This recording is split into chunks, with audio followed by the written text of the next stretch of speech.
ગૌમાતાને રાષ્ટ્રમાતા જાહેર કરવાની માંગ કરવામાં આવી। સુરતમાં હિન્દુ સંગઠનો દ્વારા વિશાળ રેલી યોજી। રેલીમાં વિવિધ સામાજિક સંસ્થાઓ, હિન્દુ સંગઠનો અને સાધુ સંતો પણ જોડાયા। ભજન મંડળીઓની મહિલા સભ્યો પણ રેલીમાં જોડાયા। હાથમાં પ્લે કાર્ડ અને બેનર સાથે વિશાળ રેલીનું આયોજન કરાયું।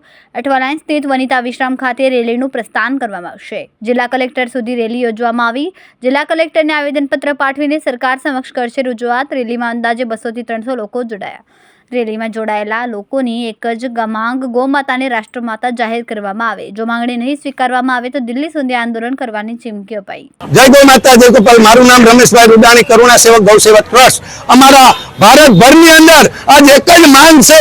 વર્ષો થયા સાધુ સંતો, અમારા પૂર્વજો આજે ગૌ માતા માટે લડી અને બલિદાન આપેલું છે। તો આજે એક દિવસ એવો છે કે આપણે તમામની સાઇન કરી અને આખા ભારતની અંદર કલેક્ટર ઓફિસને મળે અને કરોડોની સંખ્યામાં જો સાઇન આપણા પ્રધાનમંત્રી સુધી પહોંચે એવી મારી નમ્ર વિનંતી છે કે ગાય માતા માટે આપણે રાષ્ટ્રીય માતા બને તો આજે તમામ ગૌરક્ષકોને ન્યાય મળી જાય। ગૌરક્ષાને અને ગૌચરની જમીન છે એ ગાય માતા માટે છે।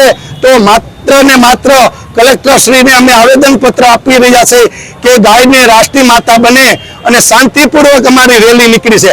આખા ભારતભરમાં અમારો કોઈ ઉપદેશ બીજો નથી અને અમારા મુખ્ય છે ગાય માતા અને નંદી મહારાજ, આના સિવાય કોઈ પ્રમુખ નથી। તો માત્ર મારે આપ સૌને વિનંતી છે કે ગાયને રાષ્ટ્રીય માતા જલ્દીમાં જલ્દી બનાવે એવી અમારી માંગ છે। પ્રધાનશ્રીને અમારી માંગ છે કે ગાયને રાષ્ટ્રીય માતાનો દરજ્જો મળે।